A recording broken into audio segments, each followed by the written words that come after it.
Indonesia sebagai negara besar, kita tentu ingin juga mempunyai kekuatan TNI yang besar. Kita harus memiliki sebuah kekuatan TNI yang besar untuk menjaga kedaulatan bangsa. Benar?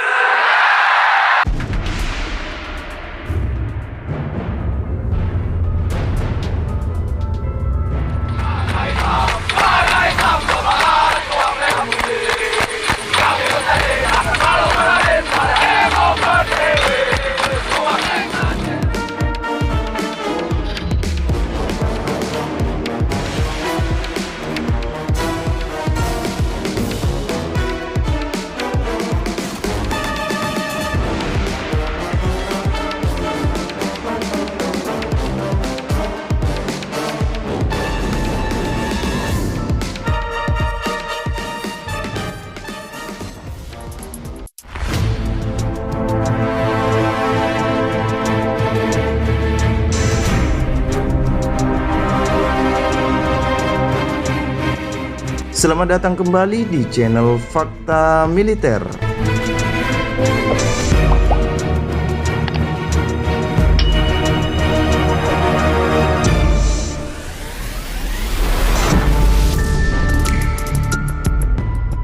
Ketangguhan Tentara Nasional Indonesia atau TNI dari 3 matra, yaitu Angkatan Darat, Angkatan Laut, dan Angkatan Udara memang sangat luar biasa. Sosoknya yang sangat gagah membuat TNI sangat disegani di mata dunia. Sejak dulu hingga sekarang, TNI merupakan garda terdepan yang siap menyerang lawan. Bahkan TNI disebut sebagai salah satu kekuatan militer terbaik di dunia.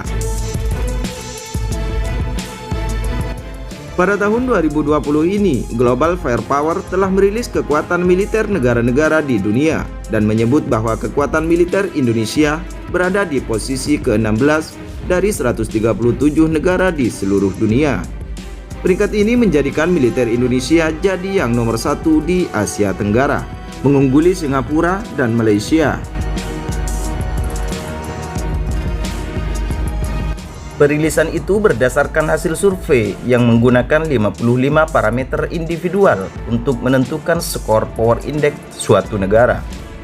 Jadi tidak peduli apakah itu negara maju atau negara miskin, negara yang kuat secara teknologi atau negara yang alami perang saudara, semuanya bisa masuk.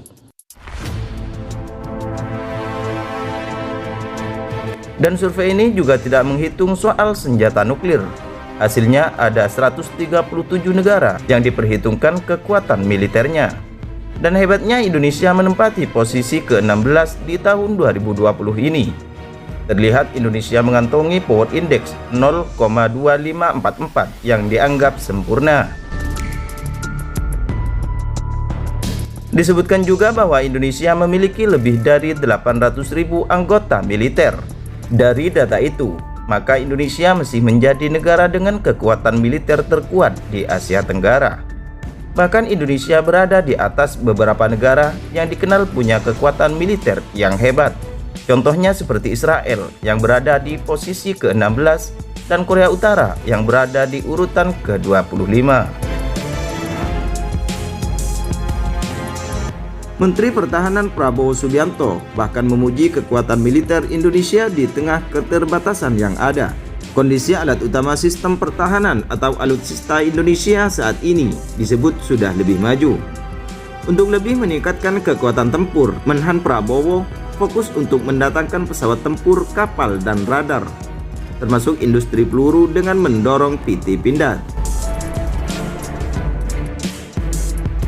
Prabowo juga mengatakan dukungan dari Kemhan tersebut selaras dengan instruksi Presiden untuk mengembangkan industri dalam negeri, dan diharapkan dukungan tersebut juga dapat mendorong kemajuan PT Pindad Indonesia.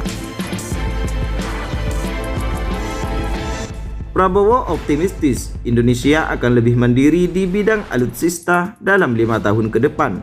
Adapun dalam hal kemampuan personel militer, Indonesia memang tidak diragukan.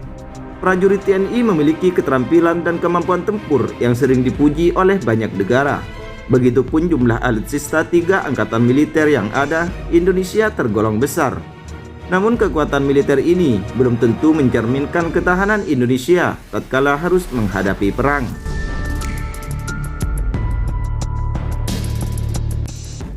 Sementara itu, DPR mengapresiasi Indonesia yang menempati urutan ke-16 kekuatan militer dunia.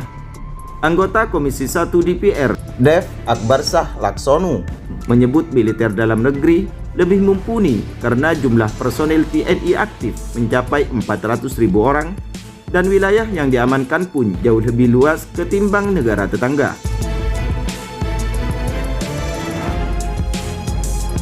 Di tengah meningkatnya eskalasi kawasan, termasuk di Laut Cina Selatan, penguatan militer memang hal yang tidak bisa ditawar. Dia menyebut ancaman Indonesia tinggi sehingga mengharuskannya memiliki kekuatan pertahanan yang mumpuni.